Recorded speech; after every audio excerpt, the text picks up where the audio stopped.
Kayaknya nyampe bingung. Ini rumah gede gini kok 100 juta. Kayak kebangun lagi tuh sekitar jam 2 malam. Iya. Tuh ada sosok bayangan gede bang, hitam. Matanya merah, ada taringnya juga bang. Iya. Di situ saya udah ketakutan bang, udah ngeri bang. Tapi saya megang dada, itu lantaran sakit bang. Dada saya tuh kayak yang diinjek. Nyesek gitu ya. Iya, napas susah bang di situ. Udah lihat saya tuh udah kaku. Kaku. Oh. Udah yang pertama udah gak gerak, tangan megang dada terus. Mata udah putih kayak orang mati bang. Maksudnya nggak ada bola hitam? Nggak gitu? ada. Wow. Itu udah pada nangis bang. Kayak orang mati sampai dikelilingin gitu.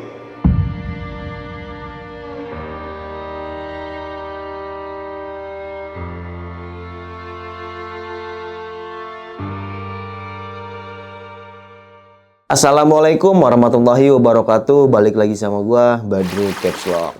Gimana kabarnya teman-teman hari ini? Ini puasa udah menjelang pertengahan bulan puasa ya. Semoga lancar terus dan sehat selalu, panjang umur, banyak rezekinya. Amin ya rabbal alamin. Dan seperti biasa kita udah menghadirkan lagi nih sob, salah satu narasumber yang pasti bakal berbagi pengalaman horornya. Oke, langsung aja kita sapa tamu kita kali ini.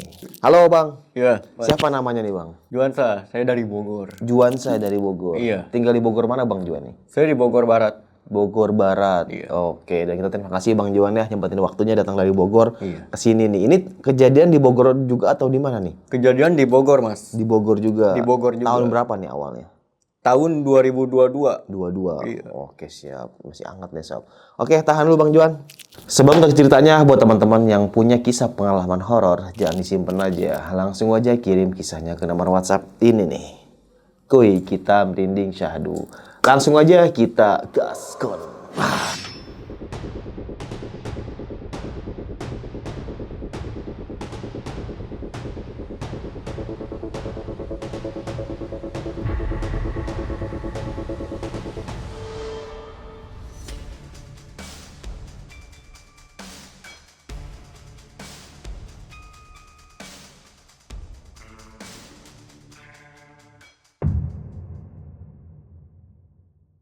Gimana nih Bang Juan, kisah pengalamannya? Jadi waktu itu pengalaman saya tahun 2022. Oke. Dulu itu orang tua saya nyari rumah. Ya mungkin karena rumah yang dulu ini kekecilan bang. Jadi ya udah nyari lagi orang tua saya tuh, nyari rumah lagi. Nah nggak taunya ada yang ngasih kabar juga ke orang tua saya bahwa di kampung sebelah ada yang jual rumah murah di sekitaran 100 juta. Wow, berapa meter bangunannya? 150 bang. Wow, lumayan gede ya. Iya. Itu kamar 3, kamar mandi 2. Kamar mandi belakang itu umum, sama kalau kamar mandi yang satu lagi itu pribadi. Adanya di kamar orang tua saya. Iya. Jadi gini bang, belakang rumah itu kebon. Di samping kebon itu airan sungai. Aliran sungai. Iya. Oke. Di samping belah kanan ujung itu kuburan. Tapi dari rumah itu, kanan kiri itu rumah warga. Iya. Cuman rumah yang orang tua saya beli ini, itu adanya di tengah-tengah. Oke. Ya mungkin karena tertarik orang tua saya harga 100 juta gitu kan. Dibelilah langsung. Habis dari situ kesepakatan. Jadi kita belum pindah bener-bener pindah di situ tuh bang. Gimana maksudnya nih? Jadi cuma barang doang. Oh, baru barangnya aja Baru masuk. bawa barang-barangnya aja yang dibawa. Kalau kita masih pada tidur di depan, di rumah depan itu. Iya. Kalau rumah depan emang karena tidak dijual. Cuma mau dikontrakin aja. Rumah depan tuh rumah siapa maksudnya? Yang orang tua saya. Oh, yang ditempatin sekarang. Iya. Oh, yang tadi yang sebelum pindah ini. Iya. Oke. Nah, beberapa hari ke depan tuh kita benar-benar pindah, bang, ke rumah yang belakang itu. Barang udah dibawa, apa-apa udah dibawa. Pindahlah kita ke situ. Nah, dari situ diadakan pengajian khusus ibu-ibu gitu kan, sama santunan-santunan lah, biar rumah itu berkah gitu. Itu udah pengajian, 1 minggu saya aman di situ. Satu keluarga tuh aman. Itu yang tinggal sama siapa aja di situ, di rumah itu? Saya tinggal di rumah itu berempat. Oke, ibu, bapak, Bang Sama adik Juan, saya. sama adik. Iya, berempat. Sedangkan itu rumah terlalu gede bang. Saya nyampe bingung. Ini rumah gede gini kok 100 juta. Sebenarnya ini rumah kenapa dijual murah? Apa mungkin tempatnya kurang baik apa gimana? Saya juga nggak tahu juga. Sama orang yang ngejual itu.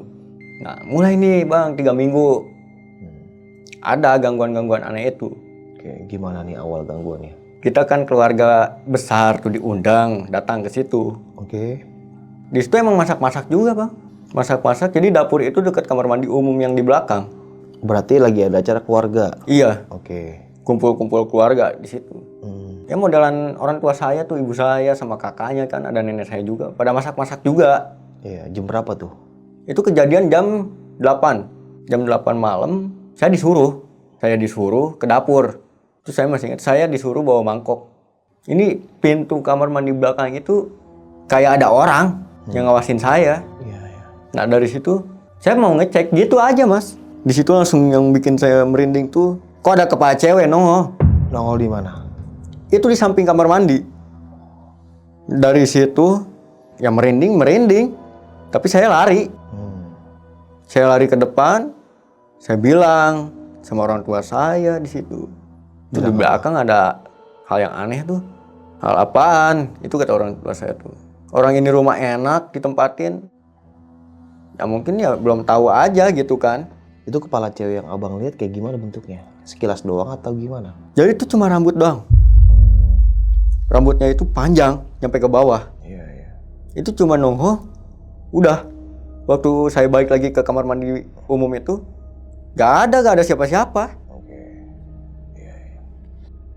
Nah, dan itu kejadiannya udah beres masa-masa kita makan-makan tuh Mas sama keluarga besar gitu kan di rumah itu.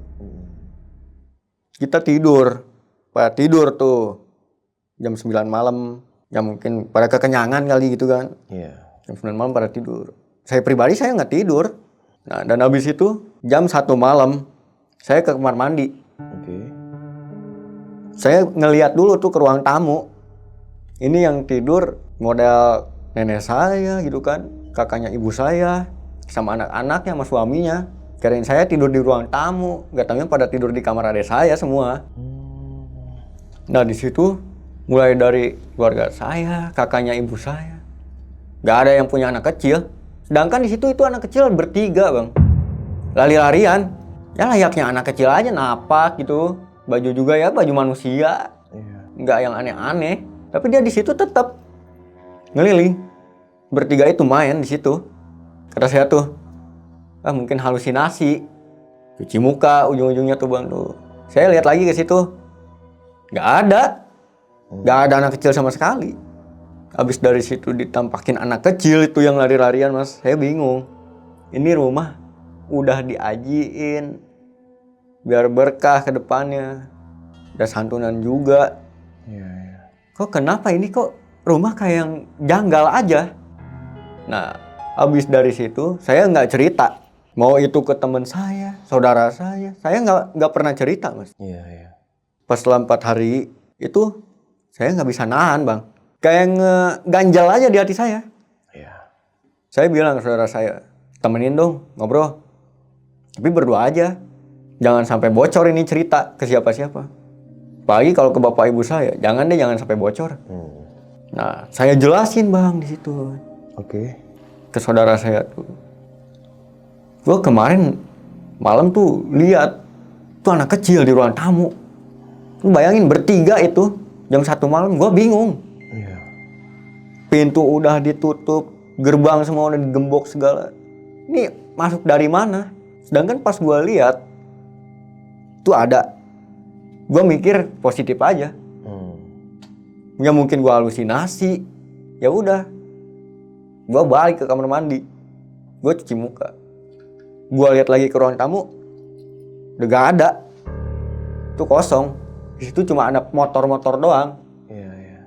Nah, kata saudara saya tuh, yang benar. Itu emang benar. Kalau nggak percaya, udah.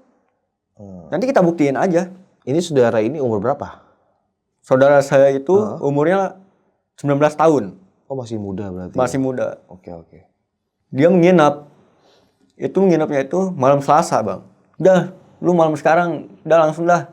Masuk ke kamar gua tuh. Itu jam 11 malam bang. Maksudnya dia nginep nih? Iya. Di malam itu juga atau gimana? Iya. Oh, oke. Di malam Selasa. Oh. Jam 11 malam. Dia tuh kayak yang nantang mas orangnya tuh. Selangnya gitu. Saya tinggalin tidur sengaja. Ya udah, lu mau tidur mah tidur aja kata dia tuh. Gue masih pengen lihat yang kayak gituan. Cuman lu jangan kabur kalau lihat kayak gituan. Iya. Gua kunci ya pintu kamar gua kunci. Udah lu di situ aja duduk, begadang lu di situ sendiri lu. Oh, oke. Dia kayak nyari dan nunggu gitu ya? Iya. Oke. Ya, jangan dikunci juga. Kan gue juga penakut sebenarnya nah, katanya. Ya lu kenapa harus nantang-nantang kayak gitu? Lu salah. Kalau misalkan pengen lihat ya udah, nanti juga lu bakal ngeliat sendiri, nggak harus nantang-nantang kayak gitu. Iya. Nah, waktu jam 2 malam bang, dia heran tuh. Kok ada suara anak kecil ketawa gitu, hehehe, gituan. Yang dia lihat tapi bukan 3 orang anak kecil itu, cuma dua anak kecil. Dia langsung di situ. Saya lagi tidur sampai dibangun-bangunin bang. Oh. Gimana? Bangun. Itu siapa katanya? Itu anak kecil. Kan udah gua bilang, lu mah nantang sih orangnya. Coba lu gak nantang, gak bakal lu ditunjukin kayak gitu. Iya. Segala lu harus ini itu lah. Gak percaya ke gua lah. Sebenarnya itu goib ada. Saya bilang gitu. Yang bikin saya seru ngeliatnya itu mukanya merah. Si saudara ini? Iya, saudara gue itu mukanya merah bang. Oh. Nahan nangis. Iya. Dia mau pulang juga bingung. Emang rumahnya nggak terlalu jauh dari rumah saya sih. Iya. Cuma Nah, takut buat pulang kali Iya. Iya. Sedangkan itu posisi jam 2 malam bang. Masa mau pulang saya juga nggak mau ngebuka kunci pintu malam-malam. Takutnya orang tua bangun kan nanti saya ribet ujung-ujungnya tuh. Ya udahlah dia maksain tidur aja di situ. Dia nggak bisa tidur bang di situ. Pengennya ditemenin terus. Kalau saya sih udah ngantuk bang. Saya udah ngantuk posisi di situ tuh. Cuman sama dia tuh temenin. Sama saya dijailin. Ya udah tuh temenin aja sama anak kecil tuh yang berdua tadi tuh. Gue mau tidur. Gua aja tuh berdua tuh main tuh di situ tuh lari-larian kayak petak umpet kayak di situ berdua. Kalau gue sih nggak mau ya karena gue sama saya gituin mas.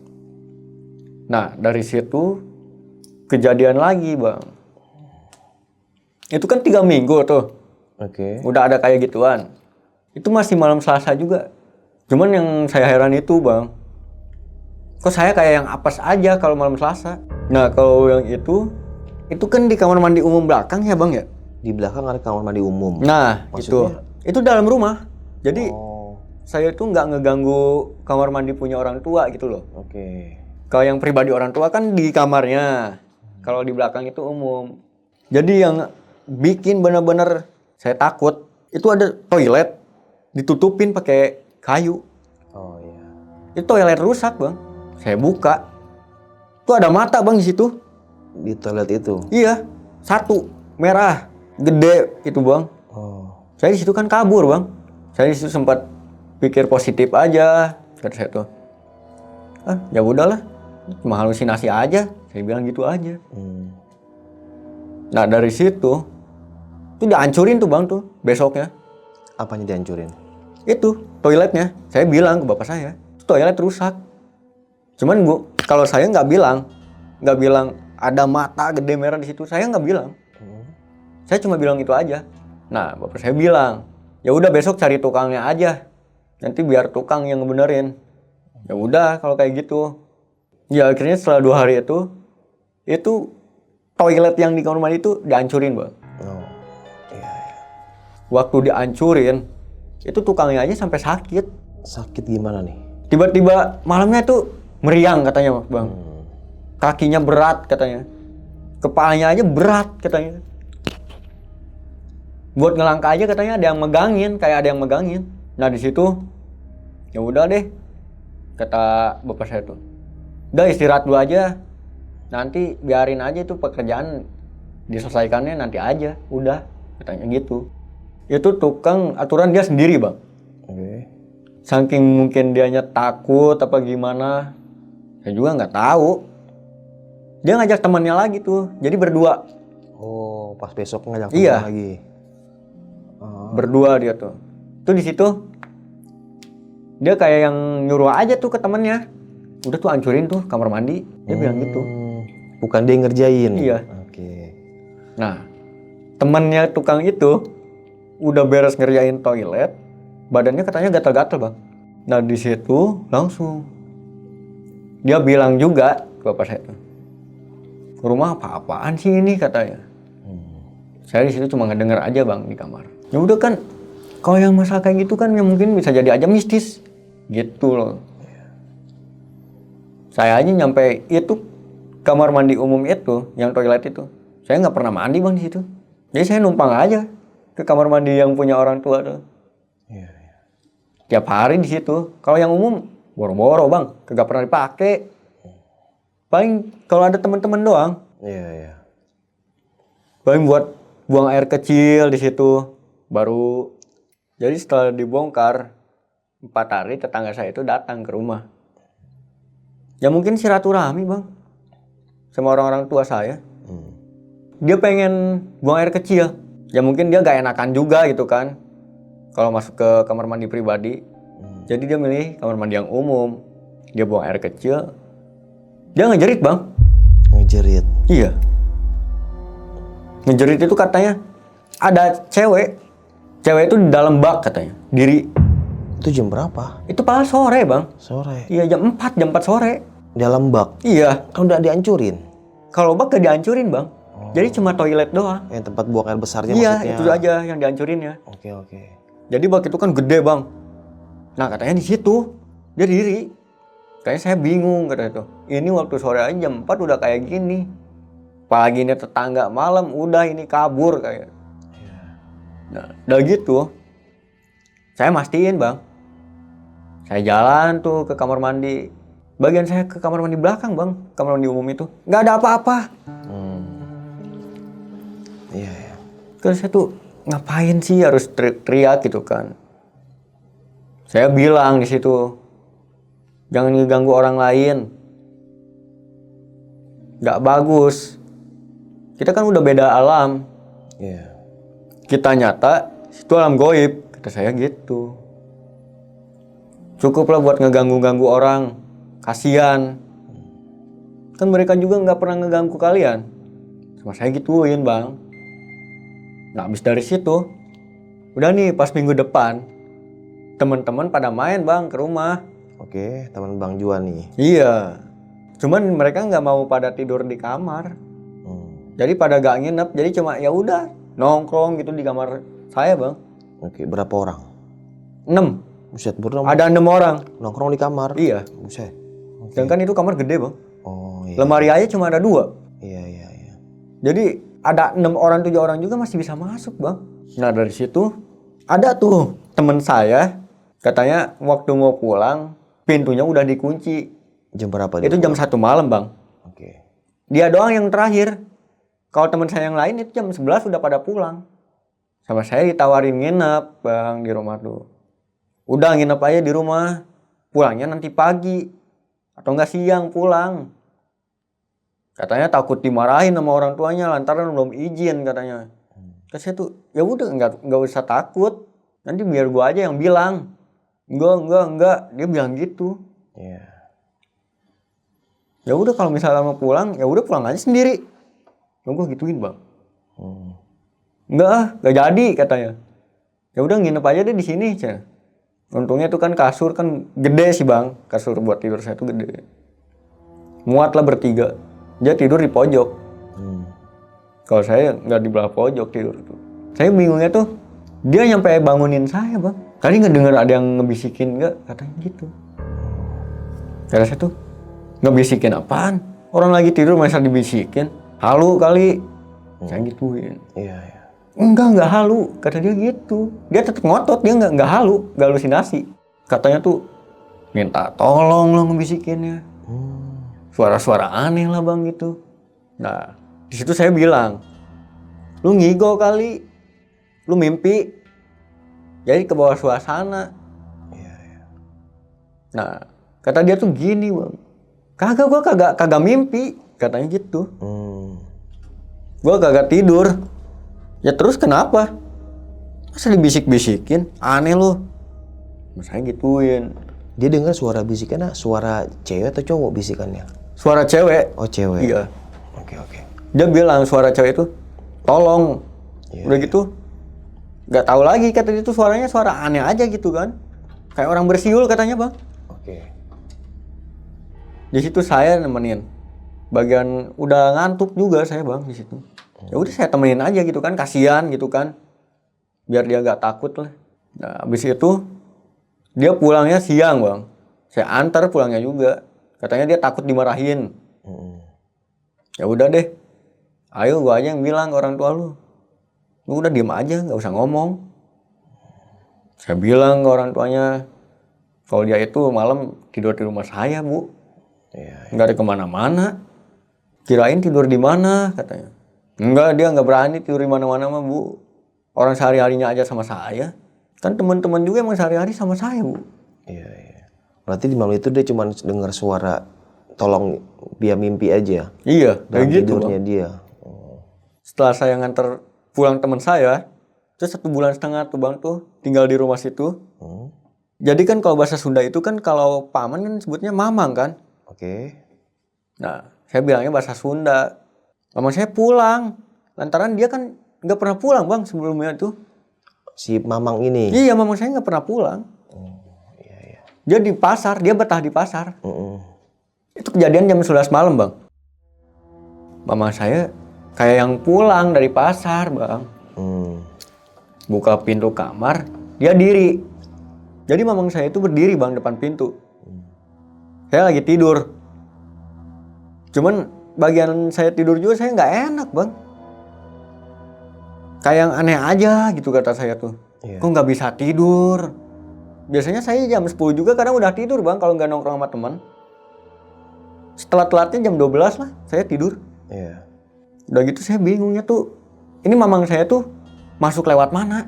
Pintu dikunci. Pintu dikunci. Jangankan pintu bang, gerbang aja digembok. Iya. Jadi kalau ada yang mau buka gerbang aja tuh ada suara. Trek gitu suara tuh. Sedangkan kalau buka pintu itu pasti ada suara juga bang. Itu nggak ada suara sama sekali. Dia kayak yang normal aja gitu. Oke. Diri ngeliatin saya aja.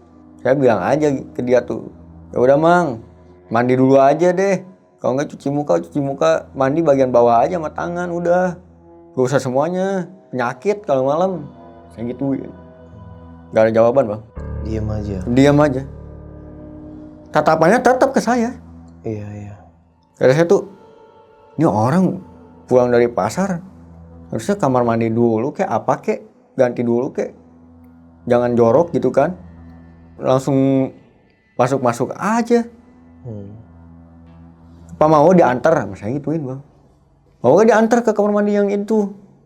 Diam gak ada jawaban. Tapi di situ Bang Juan udah curiga kalau itu bukan manusia. Ya kalau saya sih curiganya itu biasanya suka ngobrol gitu kan. Kalau awal datang itu pasti nanya bang. Oh tapi ini diem aja. Ini kok diem aja gitu. Oke. Kenapa ini orang diem aja gitu kan? Ya udah, saya tutup lagi aja di pintu tuh. Pintu apa? Pintu kamar. Jadi dia ke kamar mandi bang, jalan. Oh.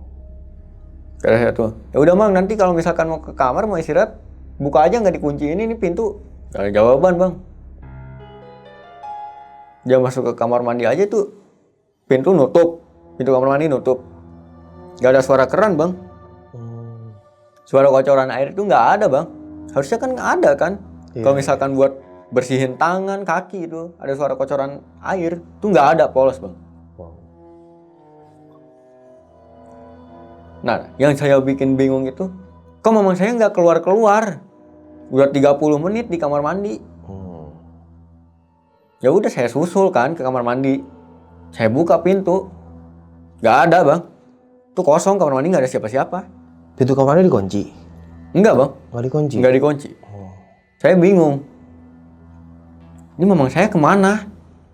Kalau misalkan ada di ruang tamu, nggak mungkin. Dia nggak pernah duduk di ruang tamu. Dari situ saya diem bang di kamar. Pintu saya tutupin, pintu kamar tuh. Saya slot bang. Itu yang biasanya lampu kamar dimatiin, saya nyalain. Saking bener-bener takut bang. Iya, iya. Nah, waktu jam 2 malamnya itu, di situ saya tidur lagi tuh bang. Saya kebangun lagi tuh sekitar jam 2 malam. Iya, iya. Saya ngeliat itu. Saya bangun bang. Mata juga emang ngeliat. Iya. Tuh ada sosok bayangan gede bang, hitam. Tembus tembok. Tembus tembok. Tembus tembok. Ya kira-kira tingginya itu 2 meter lebih deh. Matanya merah, ada taringnya juga bang. Iya. Dari ujung kaki sampai ujung kepala itu bulu semua, hitam. Suaranya gereng bang. Kata saya tuh, apa sih ini? Apalagi sih? Ini rumah ada apaan sih? Ini bener-bener janggal amat sih. Saya nyampe bilang gitu bang. Nah di situ dia tetep bang. Tatapan matanya itu ke saya. Oh. Matanya merah bang. Kan saya nggak tahu kenapa dia tiba-tiba datang gitu kan. Saya kan nggak ngeganggu di situ. Di situ saya udah ketakutan bang, udah ngeri bang. Saya ambil selimut ya ditutupin aja bang. Daripada ngelihat mukanya, Iya, iya. serem gitu. Apalagi lihat tatapan matanya bang, merah gitu. Wow, merah ya. Iya. Ya banyak yang bilang sih itu gundurwo bang. Jadi cuman gerakan tangan doang. Itu bisa bikin dada saya sakit bang. Gerakan tangan cuma gini doang. Iya, iya. Tapi saya megang dada itu lantaran sakit bang. Dada saya tuh kayak yang diinjek. Nyesek gitu ya. Iya, napas susah bang di situ. Iya, iya. Udah baca surat-surat dari Al-Quran, tetap dia ada di situ diri. Kalau saya udah bener-bener, udah pasrah aja bang situ. Hidup matinya ya nggak tahu lah. Gak ada yang tahu namanya hidup. Gak tahu ada yang mati. Kalau saya tuh, nanti deh mau bilang dua aja deh ke orang tua. Mending pindah lagi ke rumah depan. Gak usah langsung di rumah belakang terus nih, tinggal rumah belakang terus. Gak beres. Cuman itu masih saya pendem. Oke. 1 hari saya pendem, 2 hari saya pendem. Pas 5 hari, saya sakit bang. Dibawa bang, ujung-ujungnya tuh saya ke puskesmas. Apa yang abang rasa waktu itu? Lemes. Oh, lemas. Oke. Udah lemes itu kepala berat bang. Tatapan mata aja kadang suka ngeblur. Jangan kan lihat jarak jauh, jarak dekat aja bang. Ngeblur. Iya, iya. Dari situ saya dituyun aja. Dituyun sama temen. Tetap kata dokter itu yang di puskesmas, anak ibu sehat. Oke, sehat. Iya, iya. Gak ada keluhan sama sekali. Selang beberapa hari ke depan, dibawa ke rumah sakit. Sama jawabannya. Anak ibu sehat. Gak punya riwayat sakit apa-apa, Bu. Ya kalau misalkan sehat, kok anak saya lemas? Iya, iya. Bentar-bentar kepalanya nunduk, bentar-bentar kepalanya nunduk, berat katanya. Kepala nunduk. Iya. Oh, maksudnya kayak gini. Iya. Oh. Badan aja nyampe habis, Bang. Iya, iya. Kata saya tuh, ini apa lagi sih? Badan nyampe habis. Udah gitu lemas, kepala berat. Udahlah ini benar-benar mending pindah aja dari rumah ini. Saya tuh gitu. Saya bilang ke bapak saya, Bang, Bang mending pindah lagi aja ke rumah depan. Biarin tuh, yang rumah depan kan dikontrakin tuh ke orang tuh. Kasihin aja uangnya, balikin lagi. Kita pindah lagi ke rumah depan. Di situ bapak saya bilang ke yang kontrak itu, Bang. Kalau saya sakit gini katanya. Ya syukurnya tuh dia ngerti, Bang, yang kontrak itu. Oke. Dia ngerti, dia paham. Aturan itu dia mau ditinggalin di rumah belakang. Siang Jadi ditukar, iya. Oh, ditukar. Cuman dia nolak, nggak mau. Bukan karena barang-barangnya sedikit jadi lega gitu. Enggak, Bang. Dia tetap aja bilang, enggak mau. Ya udah, di situ langsung aja balikin uang kontrakan tuh. Saya sama keluarga pindah lagi ke depan. Itu proses pindahan 5 hari, Bang. Itu juga sambil sakit badan saya, Bang. Lemas. Masih sakit ya? Iya. Ya untungnya teman-teman pada ngerti, Bang. Ya udah ayo tolong deh. Ditolong, Bang, sama teman-teman tuh. Akhirnya setelah itu beres, rumah itu kosong, Bang. Rumah yang di bawah ini kosong? Iya, rumah yang di belakang itu kosong. Abang pindah ke depan, fix? Iya, saya udah pindah ke depan. Siap pindah ke rumah depan lagi itu, Bang. Iya, iya. Nah, dari situ waktu jam itu sebenarnya nggak terlalu malam sih, Bang. Ya kalau bahasa orang-orang dulu sebutnya tuh maghrib kolot bang. Oke, maghrib kolot. Nah, Jam setengah 6, jam setengah 7 gitu. itu jam 6 bang. Jam 6 ya? Iya, jam 6. Nah, dari situ. Kalau barang-barang tuh model baju celana saya bang. Saya bawa ke kamar saya sendiri. Sedangkan saya juga sedikit-sedikit udah pulih. Kamar saya di atas. Waktu udah bawa barang-barang saya, mau dimasukin ke lemari tuh bang, tuh baju-baju, celana, apal segala masuk-masukin. Tengah malam jam setengah satuan itu bang. Ada suara cewek nangis itu di luar. Kasihan. Iya, iya. Saya turun ke bawah, lihat ke kamar orang tua, sama ke kamar adik saya. Gak taunya udah pada tidur. Saya bingung, saya cari bang, suaranya saya cari. Gak taunya waktu saya buka pintu kamar yang di atas tuh, yang rumah depan, ada di situ, duduk dia, Apa? cewek kuntilanak. Tapi nggak nampakin serem bang. Nggak mau ada kayak yang di TV-TV itu segala pakai ada darah lah, apa itu enggak bang. Oke. Yang saya alamin tuh nggak ada yang kayak gitu. Cuman dia itu baunya itu bau darah bang. Di situ saya takut, tapi penasaran bang. Saya samperin, itu udah gak ada bang. Saya udah tahu itu kayaknya yang dari belakang tuh sering itu. Cuman ngejarnya ke saya mulu bang. Iya, iya. Nggak ke yang lain. Akhirnya saya ke kamar, saya ketiduran bang. Di mimpi saya tuh ada Ada apa? sosok yang itu, kuntilanak itu. Wow. Minta tolong ke saya tuh. Dalam mimpi aja dia minta tolong. Saya itu dulu dibunuh katanya. Sebelum saya dibunuh, saya kalau mau minta tolong ke saya kan jadi bingung bang. Saya harus ngapain? Masa saya harus nyari orang yang udah, kan nggak mungkin. Iya, iya. Dia di itu tahun berapa saya nggak tahu.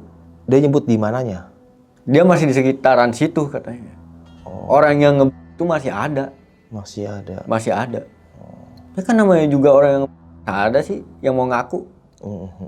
Gak mungkin lah pada ngaku. Mereka juga udah pada takut kalau ngaku. Tapi dia benar-benar penuh dendam bang. Nah udah gitu, saya terbangun bang. Dalam nggak saya pikirin. Cuman sering aja itu bang.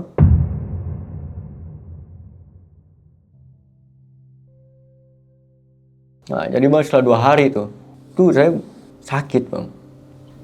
Sakitnya itu ya karena kan saya pikiran terus bang. Iya, iya. Dia mau minta tolong ke saya juga mau gimana nolongnya. Saya nggak bisa.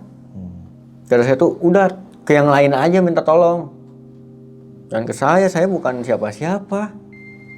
Kata dia tuh sempet bilang bang, tolong aja ke kamu aja. Kalau ke yang lain kayak nggak bisa. Soalnya kalau yang lain itu kadang suka bikin yang aneh-aneh, permainan licik-licik gitu katanya. Maksudnya Nah, yang licik-licik di mana? ya mungkin ada yang nyuruh dianya dulu. Dicium-cium gitu si kuntinya maksudnya? Oh buset, bukan abang. Oh, bukan. Gimana? Kagak dicium-cium, bau kalau dicium bang. Oke. Jadi di licik-liciknya itu, yang model kayak dukun gitu, praktiknya itu. Oh, iya paham. Iya, iya. Dia maunya disuruh, gitu. iya dia disuruh, baru ditolong. Itu kan nggak bener bang. Oke. Itu salah.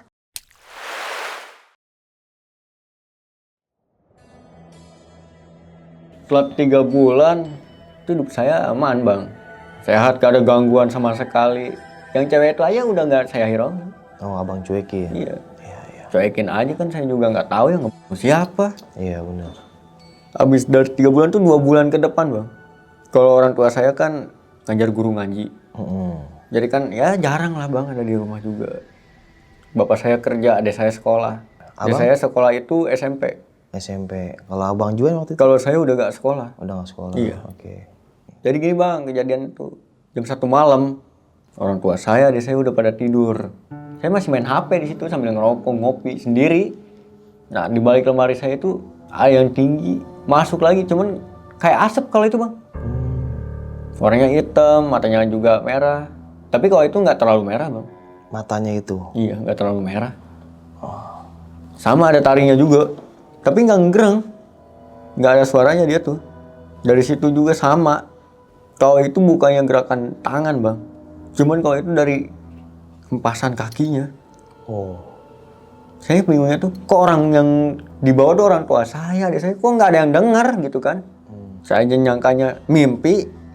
Kata saya tuh, ini apaan sih gitu kan? Datang lagi kayak gini. Bahkan udah yang di belakang aja kan udah beres, kata saya tuh. Masa sekarang datang lagi kayak gitu, kan capek bang. Iya. Kalau diganggu terus sama kayak gitu tuh, udah mah capek pikiran, kadang bisa jadi ke mental bang. Ke mental ya. Mental kena udah. Iya, iya. Saya juga bingung, makanya tuh saya nggak pernah ngeganggu siapa-siapa. Tapi kalau saya hidupnya kayak yang diganggu gitu bang. Di situ juga langsung tuh bang, jampasin kaki tuh. Sama. Yang keserang itu dada bang. Maksudnya sosok itu ngepasin kaki. Iya. Terus abang langsung nyesek. Iya. Oh. Pegang dada, saya takut. Saya mau lari ke bawah aja nggak bisa bang. Kaku. Nah dari situ tuh langsung bang. Saya nggak sadar. Apa yang saya lakuin nggak sadar bang. Oh. Tahu-taunya ya itu. Orang tua tuh bapak saya naik gitu kan. Bapak saya naik, ibu saya naik gitu kan. Kok saya nggak ada suaranya katanya. Jam berapa waktu itu naik ke atas? Itu jam 8 bang. Oh, pagi. Iya pagi bang. Iya, iya. Biasanya kan saya kalau jam 8 gitu udah turun bang ke bawah. Tapi waktu dipanggil-panggil nggak ada sautan. Dari situ pada naik bang. Naik ke atas tuh udah lihat saya tuh udah kaku. Ah, kaku. Kaku. Oh. Udah yang pertama udah gak gerak. Tangan megang dada terus. Mata udah putih kayak orang mati bang. Maksudnya nggak ada bola hitam? Nggak gitu? ada. Wow. Ya disangkanya kayak mati aja udah. Padahal saya masih hidup. Iya, iya. Ditangisin bang segala di situ. Saya nggak benar-benar nggak sadar di situ. Itu udah pada nangis bang. Kayak orang mati sampai dikelilingin gitu. Jam 10 tuh sadar bang. Jam 10 pagi? Iya. Oke. Sadar langsung duduk. Ngelihat ke kanan ke kiri gitu kan. Pada nangis. Aneh. Kata saya tuh apa yang harus ditangisin? Orang masih hidup. Nah ibu saya sampai bilang gini bang. Kan takutnya kejadian kayak yang di rumah belakang lagi. Diganggu-ganggu terus. Saya bilang ke ibu saya tuh. Ini mah bukan ngeganggu. Ini yang lewat. Saya gituin aja. Ya namanya setan kan bisa lewat mana-mana kata saya. Ya mungkin ini lagi ngelewat, nggak taunya masuk, di situ langsung tuh bang tuh peluk-peluk saya bang. Sama orang tua? Iya. Oh. Disangkanya kayak mati. Tapi di situ Bang Juan cerita kalau abang ngelihat apa di rumah? Saya cerita langsung. Apa kata orang tua? Pas hari itu juga langsung saya cerita. Oh. Biasanya jam 8 turun ke bawah nyaut kalau dipanggil. Ini nggak ada sautan. Nggak kuat bu. Nggak ada sakit. Ngeliat kayak gituan lagi bukan katanya. Iya. Tinggi hitam gede kata saya tuh gitu. Air taringnya matanya nggak terlalu merah. Dibawa terus bang. Saya orang pinter dulu. Dibawa terus? Iya. Maksudnya abang diantar ke orang pintar? Iya. Oh. Berobat gitu bang. Gimana Berobat tuh? tuh disuruh minum air doa di situ bang. Terus? Dimandiin air bunga juga. Dimandiin? Iya. Wow. Ya mungkin kan biar menetralisir gitu bang. Padahal kan saya nggak punya apa-apa gitu loh di badan. Ya mungkin kan ya Allah masih ngelindungin saya aja. Gini amat ya hidup saya tuh. Kok diganggu mulu gitu. Iya. Tapi setelah itu ujung-ujungnya saya ngerasa sensitif bang kalau ada kayak gitu.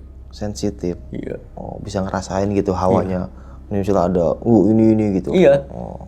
Itu kalau yang ngerasa ini tuh energinya beda bang. Iya sih. Makanya kan kata saya tuh, kenapa waktu udah diobatin kok saya bisa ngeliat kayak beginian lagi. Sebenarnya capek bang ngeliat kayak gituan. Iyalah, digangguin kayak gitu capek. Udah capek kerja, capek usaha bisnis, digangguin setan lagi, Iya. fuck lah gitu ya kan. Itu udah bener-bener gila bang. Iya. Kalau misalkan badan tuh nggak fit udah, nggak tahu saya di mana. Gitu aja bang.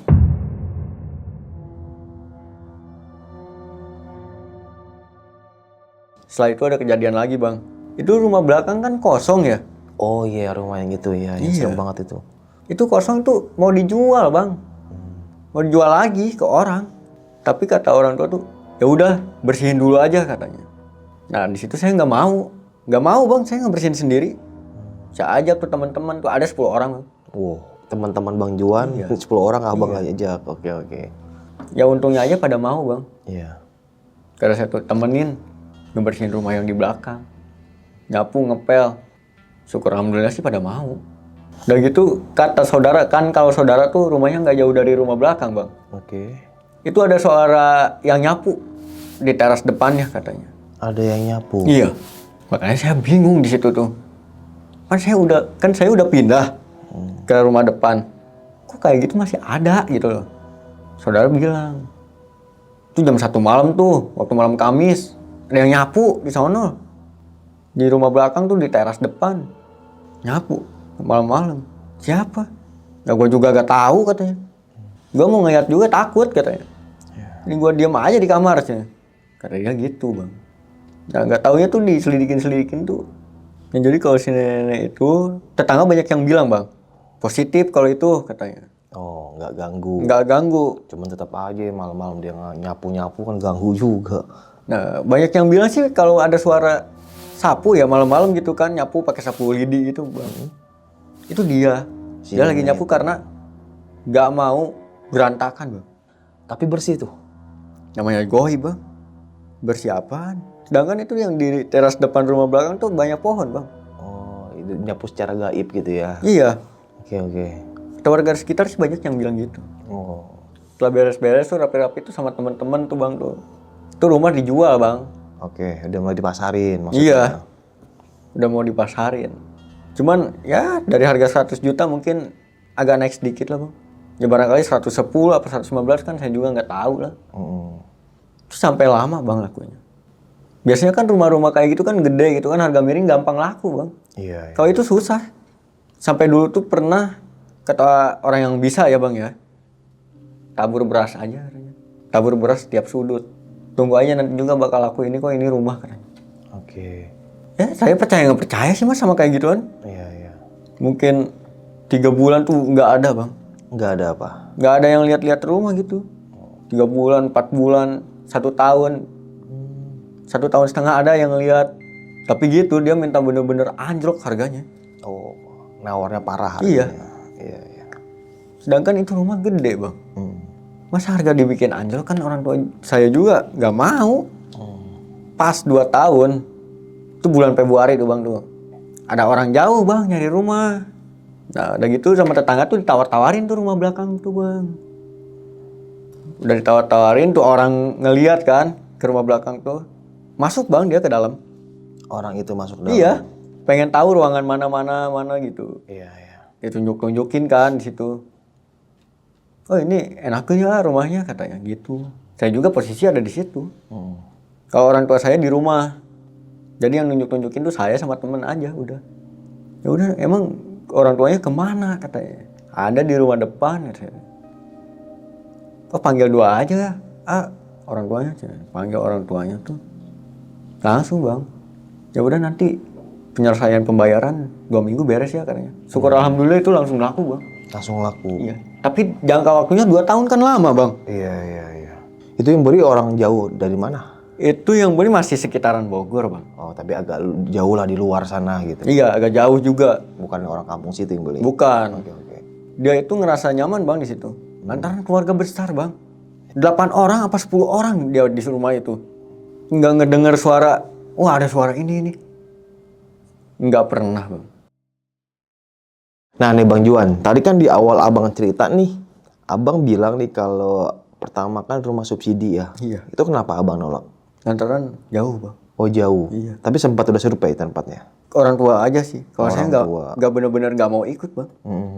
Udah bener-bener pikiran saya tuh udah bener-bener bulat. Saya nggak mau. Iya. Nah terus kalau rumah yang abang beli nih, yang serem tadi tuh, yang beli 100 juta tuh yang di belakang ya. Iya. Karena abang bilang rumah yang lama tuh di depan. Iya. Itu kalau kita ngomongin bawa motor berapa menit jaraknya? 5 menit bang. 5 menit. Nggak nyampe. Oke, berarti kalau jalan kisaran 15 menit. Enggak bang. Enggak, oke. Berarti nggak terlalu jauh lah ya. Nggak terlalu jauh sih. Iya. Berarti. Cuman kehalang sama rumah tetangga aja. Nah, tapi abang tahu gak nih kalau kan abang ya bisa dibilang nggak terlalu jauh lah rumahnya itu. Berarti kan abang tahu nih tentang rumah ini kan sebelum abang pindah. Tahu tentang histori rumah ini. Saya tahu bang. Oke. Tapi saya nggak pernah bilang aja. Nggak bilang apa? Nggak bilang ke orang tua. Kalau rumah itu tuh bener-bener Aneh. Kan, Misteri kan itu. jarak kan deket, berarti orang tua ya tahu dong. Orang tua jarang bang. Oh jarang, Iya. jarang ke tempat itu. Jarang. Maksudnya ke wilayah itu. Iya. Oh, Kalau orang tua mah blok depan terus bang. oh mainnya ke Iya. depan. Kalau saya kan bloknya blok barat bang. Kan abang selama nempatin lumayan serem. Dan Iya. tadi abang bilang ada beberapa tetangga yang dengar suara orang nyapu gitu kan. Kan baru dengar suara nyapu. Nah selama rumah itu ada dan abang selama tinggal di situ, bahkan mungkin tinggal di depan, pernah gak nih tetangga-tetangga sebelah abang denger dia cerita mengalami kejadian horor di sekitar rumah itu? Kalau dari tetangga ada. Apa? Tetangga yang di rumah belakang Di nih? samping iya. Sampingnya rumah yang serem ini kan? Iya. Oke. Kayak tangan bang. Tangan satu gini. Itu darah doang katanya. Maksudnya nongol di mana nih? Itu jadi kan rumah belakang itu yang serem itu ya bang ya. Ini gerbang nih. Ini tembok. Ini ada pagar bang. Di situ nongol katanya gini. Tangan begini. Tangan iya. Siang malam. Itu malam bang. Malam. Udah gitu sama ada pocong. Di situ banyak orang yang nggak ngelewat bang. Jadi jalan itu sepi aja udah. Tapi itu untuk akses jalan bisa masuk mobil atau cuma motor aja? Motor aja bang. Motor aja Iya. ya. Berarti kecil ya gangnya ya. Kecil bang. Dan ini Cuma masuk kebun. satu motor. Oh, ini kebun tetangga Iya. agak jauh-jauh. Kebun, udah gitu aliran sungai Cisadane tuh bang tuh. Sama belah kanannya itu kuburan. Dan sekarang nih Bang Juan, di tahun 2026 itu rumah masih ada? Masih ada. Ditempatin sama orang yang beli itu atau udah Iya. ganti lagi? Ditempatin sama orang itu. Oh, alhamdulillah betah ya. Alhamdulillahnya betah. Iya. Semoga kalau emang nonton, ya itu kan histori zaman dulu. Semoga sekarang kan ya betah, Yang lebih baik lagi nyaman lah iya. gitu ya. Jadi kayak rumah adalah tempat istirahat yang paling nyaman gitu kan bahasanya. Ya mungkin kalau abangnya nonton, ini kan zaman dulu gitu Iya, kan. Kayak studio ini kan dulu katanya serem gitu kan. Tapi kita tempatin fine-fine aja gitu kan. Ya balik lagi, beliau sensitif katanya. Ya Bang Juan sensitif ya? Sensitif bang kalau Oh, kayak gitu. gila. Gimana rasanya tadi? Merinding tuh udah biasa gitu kan ya. Kalau merinding sih, kalau saya tuh berani teing bang. Kalau sudahnya itu. Berani teing ya, berani banget ya. Iya. Oke, mungkin cukup sekian nih kisah pengalaman yang dialami sama Bang Juan ini. Bisa kita ambil segi positifnya, buang jauh-jauh negatifnya. Ya, kita hidup berdampingan ya. Ada makhluk yang tak kasat mata dan ada kita makhluk yang kasar bisa dibilang. Ya kadang kita hidup berdampingan dan ya masing-masing lah. Tapi juga kadang mereka suka jahil dan itulah Allah misalkan jin dan manusia hanya untuk menyembah kepadanya. Dan kita ya sebagai manusia hanya beriman kepada Allah Subhanahu wa taala. Dan mungkin sosok-sosok itu diciptakan untuk menggoda manusia, jadi kuatkan iman dan Islam kita. Oke, sampai jumpa di kisah cerita. Wassalamualaikum warahmatullahi wabarakatuh. Bang, makasih banyak ya Bang Juan ya. Iya. Mau nanya terakhir Bang. Tadi itu yang di pagar sosok tangan itu gimana Bang? Itu cuma satu. Cuma segini katanya. Merah. Darah doang. Hoi, antek-antek asing dah. Buat kalian yang punya pengalaman horor, langsung aja chat ke nomor 0877 1671 5337.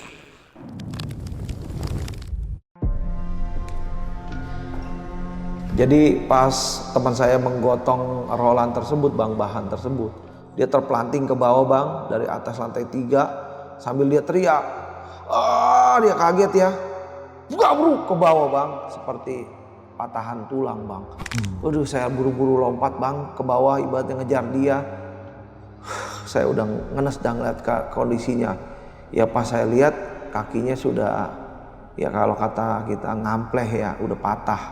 Dan juga banyak luka-luka di kepala, badan, muka. Wah, udah miris dah Bang, miris dah ngeliatnya dah. Akhirnya meninggal. Innalillahi wa inna ilaihi raji'un. Akhirnya meninggal Bang.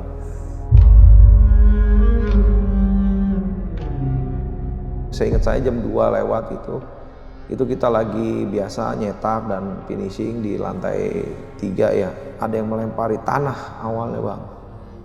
Kita kaget dong, tanah dari mana? Hitam sih tanahnya, hitam gitu. Cuman nggak banyak. Kaget saya. Nggak lama ada sosok yang ketawa.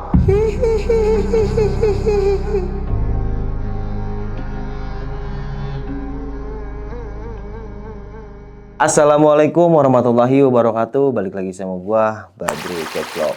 Gimana kabarnya teman-teman hari ini? Semoga sehat selalu dilancarkan rezekinya dan dimudahkan segala urusannya dan lancar puasanya sampai nanti hari H Lebaran. Amin ya rabbal alamin. Seperti biasa kita udah menghadirkan lagi nih salah satu narasumber. Nah, beliau ini bernama Bang Miko dan Bang Miko ini bakal berbagi kisah pengalamannya waktu dia kerja nih di salah satu tempat percetakan nih yang ada di daerah Jakarta Barat. Nah, sebelum kita ke ceritanya, buat teman-teman yang punya pengalaman horor, jangan disimpan aja, langsung aja kirim kisahnya ke nomor WhatsApp ini nih. Kuy, kita merinding syahdu di studio. Langsung aja kita gaskan.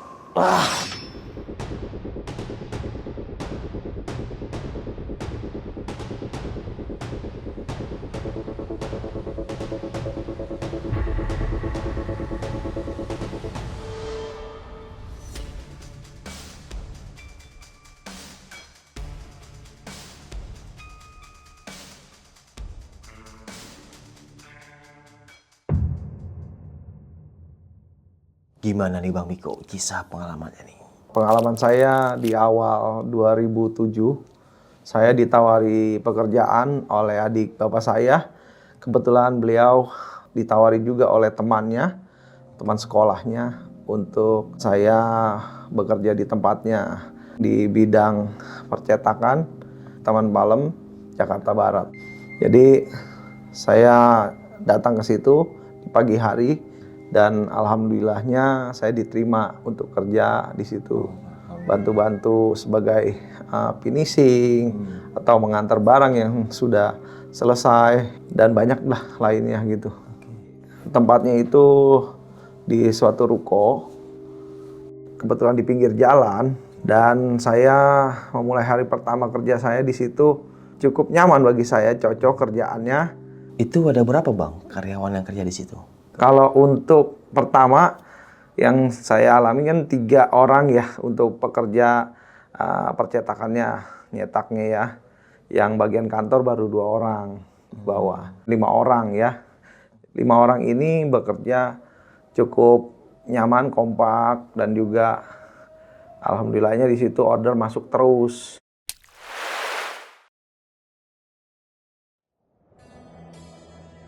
Tujuh bulan bekerja di situ, jadi saya mengalami kejadian cukup mistis lah ya.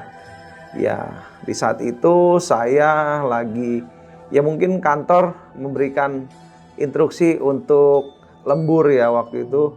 Karena kerjaan alhamdulillah banyak untuk mencetak iklan-iklan harga lah ya. Setiap minggunya kita harus produksi banyak gitu. Jadi saya diharuskan lembur nih, kita berlima ini. Kantor kan 2, saya bertiga khusus nih untuk nyetak nih. Dan juga finishing. Pada tibanya kita jam lembur di jam 8. 8 malam. Iya, jam 8 malam. Saya kebagian tuh untuk menyelesaikan cetakan yang sudah dicetak, di print oleh operator saya. Nah, ini kan rukonya lantai 4 ya. 4 lantai dan juga ada daknya di atas, balkon gitu atau rooftop gitu. Nah, saya ditugasin ya udah coba ke lantai 3 untuk melakukan finishing ya. Dan malamnya langsung mungkin ada yang mengambil atau kita antar biasanya. Oke, pas saya naik ke atas itu biasa aja. Saya nyalain lampu gitu kan. Saya nyalain lampu, saya cek, saya beresin tempat-tempatnya biar saya nyaman melakukan kerja finishing itu ya kan. Mungkin saya akan lama kan dari malam sampai pagi di situ. Selang berapa menit saya di situ, mulai dah ada hawa yang tidak enak. Itu gimana awal nih Bang Miko? Nah, setelah saya mulai ingin finishing, saya buka jendela karena nggak cocok sama AC lah, nggak suka ya sama AC. Di situ angin bertiup kencang yang nggak sewajarnya Bang Wadru, gitu kan. Saya rasakan bulu kuduk saya merinding dan berat badan saya, pundak saya. Terus saya lawan, saya anggap biasa aja. Dan tiba-tiba saya jatuh. Posisi saya nyublek jatuh. Dan saya hampir ya ngap ya. Napas itu kayak, kalau bahasanya orang Betawi mah dierep-erep. Kayak dierep-erep, kayak ditiban. Ditiban sosok. Tapi saya nggak tahu. Saya coba berpikir melawan, saya istighfar juga, cuman nggak mampu ngomong gitu kan Bang Badru ya. Allahu Akbar saya gituin. Nah itu langsung, wah badan saya mulai kayak terlepas nyaman gitu Bang Badru. Tiba-tiba ada asap yang di belakang saya bersekelebat, langsung hus gitu keluar melewati celah jendela itu. Saya nggak tahu ya itu apa ya, Allahu alam ya. Ya saya mungkin ya udah itu buat pengalaman saya coba masih beranikan diri tuh untuk melakukan finishing, tapi lama-lama kok makin gak enak ya.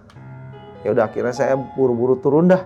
Cuman saya belum cerita sama teman-teman saya yang di bawah nih, operator dan juga bagian bantu-bantunya untuk turun cetakan dari perinan nih. Saya belum cerita. Saya cuman bilang, "Woi, gantian lah." Nah, operatornya kan Cina. "Kok, gantian kok. Saya di sini ya. Kenapa lu di atas emang?" Enggak apa-apa," saya bilang. Padahal saya barusan saja mengalami kejadian yang menurut saya nggak enak gitu kan. Kejadian ya mungkin mistis dibilangnya. Akhirnya saya ya udah di situ saya singkir-singkirin, saya finishing di situ sampai pagi. Besoknya saya pulang, saya masuk lagi di siang harinya. Masuk siang ternyata sudah ada orang baru bagian admin kantor. Oh, ada anak baru. Cewek 2. Ya, jadi 2 orang wanita ini bernama Ina dan juga Novi ya. Kak Novi kalau saya manggilnya karena mungkin tuh Andia.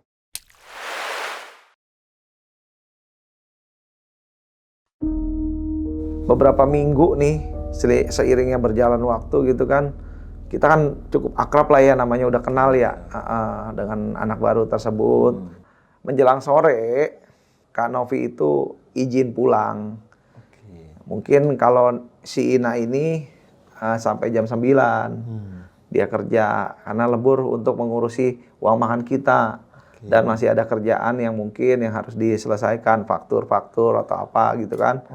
Tapi pas dia mau ambil air wudhu, sholat, dia menyampiri kita di atas, di lantai 3. Kebetulan kita nyetaknya ukuran 3,2 di atas tuh Bang, di lantai 3 ya kan. Nah dia datang ke kita, ambil air wudhu atau apa ke toilet.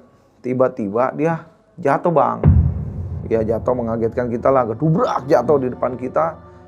Nggak ada angin, nggak ada apa, toto jatuh.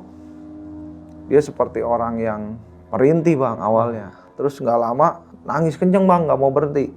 Nangis kenceng, nggak berhenti-berhenti itu dia. Waduh bingung dong, kita kaget dong. Waduh kenapa itu si Ina, kata operatornya kan. Tahu tuh, udah yuk coba. Akhirnya teman saya ini yang satu tetap jagain mesin, saya berdua sama operator ngurusin dia nih. Pas saya udah pegangin, saya dudukin, makin kenceng Bang nangisnya. Ngamuk Bang, nangis. Di saat saya udah bingung Bang, kita bertiga ini udah bingung deh ya. Akhirnya saya putusin, saya turun ke bawah untuk minta bantuan. Nah, saya ingat saya kan ada security yang masih berjaga ya di situ. Saya minta tolong ke Pak Security, "Pak, maaf ganggu, minta tolong. Ada yang kesurupan." "Siapa?" "Itu karyawan yang baru, admin, cewek." "Oh si Neng itu," katanya. "Iya Pak." "Loh kok bisa?" katanya. Wah ini udah nggak salah nih. Kayak waktu itu lagi nih. Lah emang kenapa Pak? "Enggak, waktu itu juga udah ada kejadian. Sering di ruko sebelah," katanya. "Ya udah Pak, gimana caranya Pak? Biar dia sembuh, kasihan kayaknya udah ngamuk-ngamuk mulu," saya bilang gitu kan sama teman saya. "Udah Pak, coba teleponin." Akhirnya ya udah bentar ya, coba saya teleponin. Kebetulan saya ada kenalan tetangga katanya. Ya dia orang bisa dan waktu itu kayaknya pernah juga dia untuk membantu seperti itu di ruko dekat-dekat sini katanya. Ya mudah-mudahan lah sembuh gitu kan. "Ya boleh Pak." Selang beberapa menit ditelepon, nggak diangkat-angkat Bang Badru. Nggak diangkat-angkat. Kita kan makin panik, makin bingung di saat situasi seperti itu kan kita namanya kasihan ya. Ya keadaan di atas juga mencekam, teman saya kasihan. Mungkin ya kewalahan juga Bang ngurusin orang kesurupan gitu dengan tenaga yang pastinya beda walaupun perempuan gitu ya, ditambah tenaga gaib. Akhirnya, "Pak cepetan Pak kalau bisa Pak, kasihan teman saya di atas," saya bilang.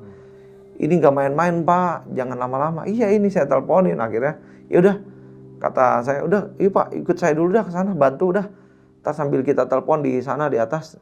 Ya udah, akhirnya langsung tuh Bapak security-nya nemanin kita ke situ sambil kita coba-coba telepon terus dan cari pertolongan. Karena emang ruko-ruko sebelah sih emang udah tutup, udah nggak ada orang, paling ada lalu lalang 1-2 motor. Tuh karena udah menjelang jam 9 ya, dia mau pulang. Emang kebiasaannya sih sholat kalau mau pulang tuh si Ina.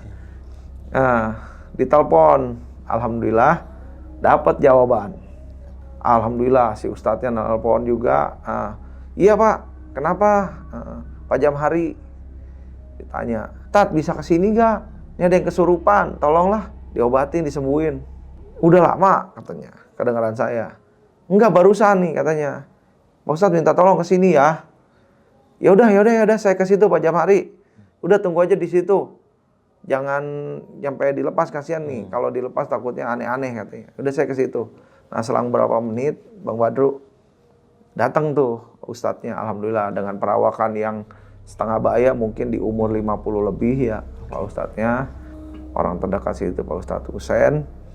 Nah, saya kenalan, dia Assalamualaikum. Waalaikumsalam Pak Ustadz. Tolong Pak Ustadz bantuannya.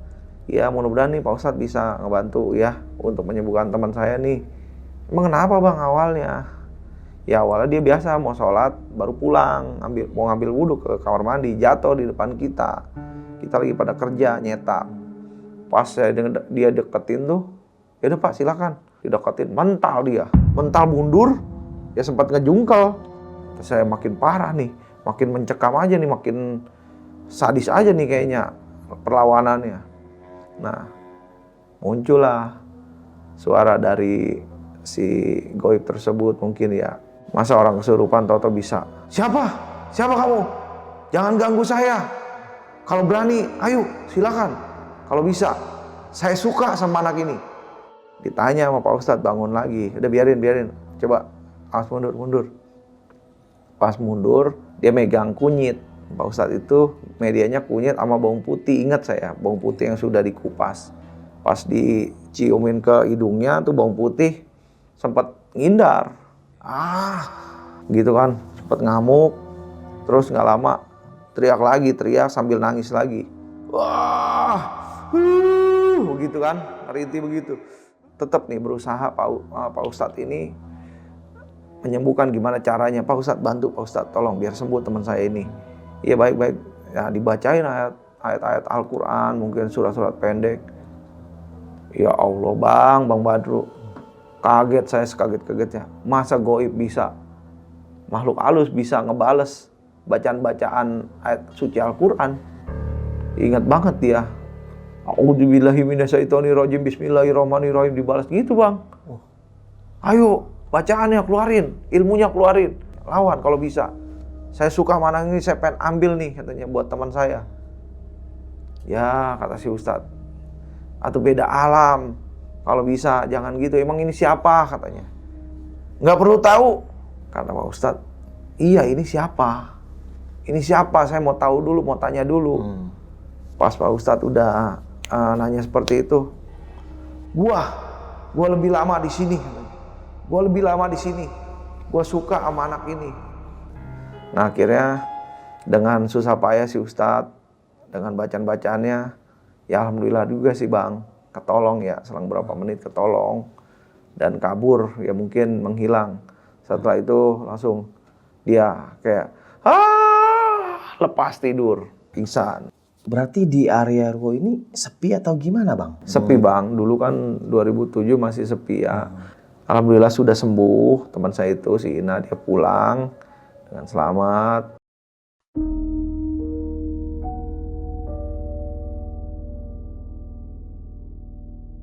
Nah, setelah kejadian malam itu, di hari selanjutnya kita dapat jatah lembur lagi. Saya ditugasin berdua sama teman saya. Nah akhirnya kita didatangi sama Pak Satpam yang semalam. Nanya, itu gimana? Ada keanehan nggak selama kerja di sini? Iya sih Pak, saya cerita nih Bang.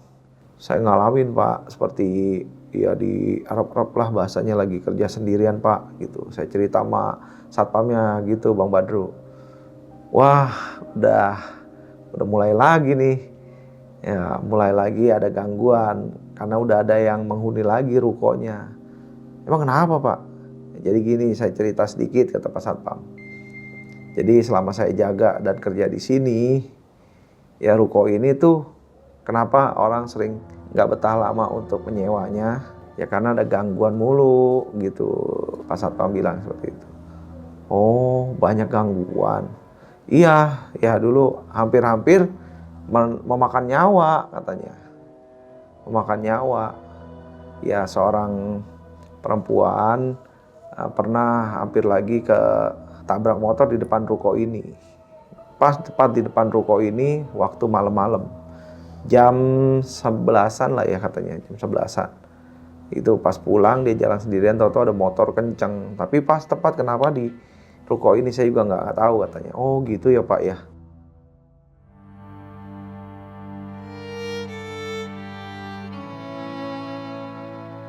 Lembur berdua ya, dipilih saya berdua karena orderan nggak banyak. Ya mungkin cukup ya sampai jam 12 lah. Mungkin jam 12 malam kita lembur. Di sela-sela waktu, di saat saya mau pulang, mungkin jam 10 lewatan. Nah ini operator saya. Gitu, saya kan fokus ya tetap megang cetakan yang baru turun dari mesin. Dia kan kamar mandi. Nah di saat itu dia jatuh Bang, tahu-tahu di kamar mandi itu. Jatuh sampai nggak sadar diri, sampai pingsan lah ya. Waduh kaget, makin mencekam saya. Bingung, panik juga kan. Minta tolong sama siapa, sedangkan saya berdua doang, yang lain udah pada pulang tuh. Ya jam 6 maghrib udah pada pulang admin ya kan. Tinggal kita berdua. Akhirnya dengan ya susah payah, saya coba ke bawah sendirian, saya lari ke bawah lagi, minta tolong lagi dengan Pak Satpam yang lain yang ganti shift. Ya saya buru-buru, Pak minta tolong Pak. Oh no, si Ko Awen ya, dia jatuh di kamar mandi secara tiba-tiba.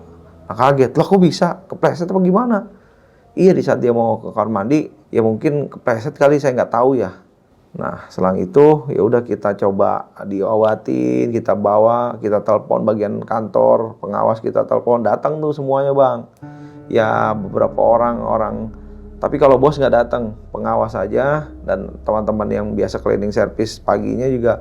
Ya karena cleaning service kan dia mah kerjanya nggak kayak cleaning service lain ya, cuman bagian tugasnya cleaning service dari pagi sampai sore. Akhirnya datang juga bantuin, ngangkat sampai dibawa ke rumah sakit. Nah di rumah sakit gejalanya sih gangguan gitu di kepalanya karena benturan dia mengakibatkan ada penggumpalan darah waktu itu. Nah di situ saya baru cerita sama pengawas saya, Pak. Sebelum Awen jatuh, saya ngeliat sosok lari dari kamar mandi, dalam ada kecil. Saya bilang, saya ceritain. Nah, itu nengok ke saya, nggak lama hilang sosoknya. Yang mengakibatkan Ko Awen ini jatuh sampai dirawat di rumah sakit. Ya cuman kan kita taunya mah, kalau saya nggak ngeliat secara langsung, mungkin orang nggak ada yang percaya. Saya juga masih ragu ya. Kalau saya cerita begitu, takutnya, lu mistis mulu. Ngeliat ini, ngeliat itu, kalau yang benar. Tapi itu nyata, saya ngeliat. Nah, itu kejadian yang mungkin saya, kok bisa saya ditampakin seperti itu. Dengan sosok yang kecil, pendek, tapi bukan anak kecil, orang tua, mukanya tua, pakai celana pendek atau apalah gitu, nggak tahu ya. Cuman, alhamdulillahnya beberapa bulan atau cuma sebulan lebih sih ya, perawatan di rumah sakit sampai ke rumah dan sehat lagi. Cuman belum bisa kerja.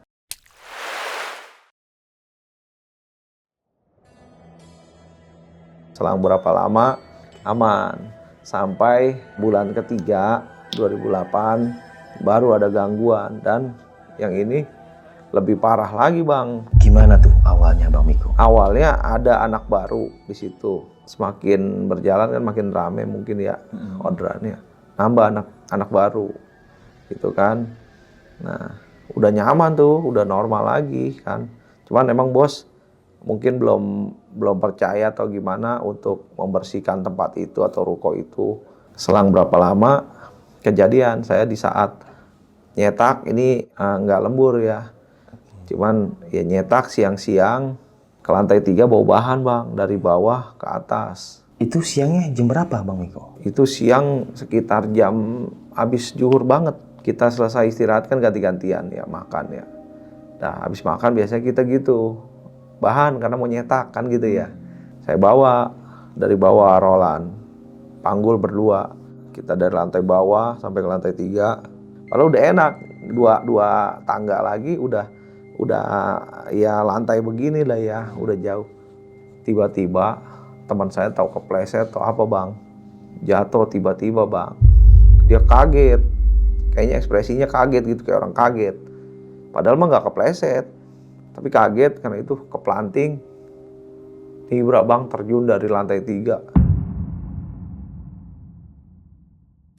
Terus gimana itu kondisinya Bang? Itu pas terplanting itu dari lantai 3 itu wah buru-buru kan. Saya taruh bahan, saya lari kan ke bawah untuk ngeliat kondisinya. Itu palanya udah bercocoran darah, kakinya udah nyengsel atau terkilir atau udah patah lah ya. Dia udah nggak sadar. Buru-buru sama pihak kantor telepon ambulans, dibawa ke rumah sakit, sempat koma bang. Koma ya nggak lama, 2 bulan 3 bulan koma. Akhirnya meninggal. Innalillahi wa inna ilaihi Akhirnya meninggal bang. Mungkin nggak tahu ya, mungkin gangguan dari si makhluk tersebut yang masih ada di situ. Kita kan nggak percaya tadinya kalau siang-siang masa sih ada setan. Kalau orang-orang kita mah ya manusia-manusia yang masih hidup di dunia mah kan gitu. Tapi itu kejadian mungkin yang aneh karena saya lihat ekspresinya kayak ngeliat sesuatu bang, dia sebelum jatuh kaget. Kayak ngeliat sosok terus dia langsung ya gitu. Mental diri gitu, langsung terplanting ke bawah. Akhirnya bos saya udah nyantunin ya, dan juga kita mungkin ada briefing tentang kejadian ini. Bos saya ya saya ceritain dah pengalaman kita itu sama bos. Nah, tapi bos cuman gitu-gitu doang, mungkin dia punya cara lain kali ya pribadi sebagai yang punya. Tapi kan kita bilang kalau bisa mah janganlah, jangan di sini. Kata Pak Satpam juga waktu itu Pak Jamhari, ini udah sering kejadian gitu. Cuman kan kita nggak bisa ngomong ke bos. Ya udah akhirnya ngikutin aja berjalan waktu 2008 selesai.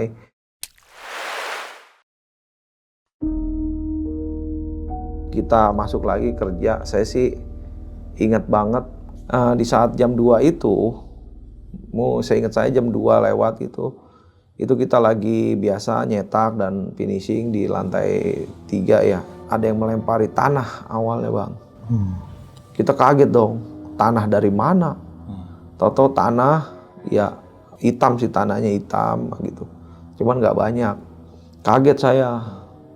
Nggak lama ada sosok yang ketawa kenceng banget di lantai 4. Ketawa kayak dibilang kuntilanak ya mungkin ya.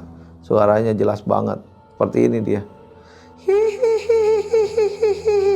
Ketawa seperti itu, nggak lama disamperin nih sama kita beraniin dari lantai 3. Sampai saya buka pintu atas bang. Saking kita beraniin walaupun ya ada takutnya juga ya. Nggak ada bang sosoknya, kita cariin kemana. Kita turun lagi bang ke bawah. Udah tuh, kita normal lagi, udah anggap aja angin lalu lah ya. Ya mungkin nggak ngeganggu lagi, kita tetap kerja, fokus. Pas dari kejadian itu bang, yang gangguan dilempar tanah dan suara ketawa, menjelang jam 3 malam kita lagi biasa ya mau siap-siap pulang. Karena kita jam lemburnya sampai pagi aja jam 4 biasanya. Itu tiba-tiba bang, dari sela-sela ventilasi yang ruko kan biasanya ada tuh, dari atas ke bawah ya, itu dari lantai 4 bang. Apinya besar banget bang, tapi cuman dup gitu, langsung nggak ada. Tapi nyala, dup nggak ada. Kan kalau kebakaran nggak begitu. Iya. Waduh ada apa lagi saya nih? Langsung diberaniin tuh sama saya pada. Mohon maaf, saya di sini niatnya kerja. Tolong jangan diganggu. Masing-masing aja hidupnya gitu. Alamnya beda, saya bilang. Dan teman saya juga ya sama ya. Iya, beda alam, jangan ganggu. Saya mohon di sini, siapapun sosoknya, saya mohon minta maaf kalau emang ada kesalahan. Nah, seperti itu akhirnya udah tuh Bang hilang. Ya kita bergegas pulang.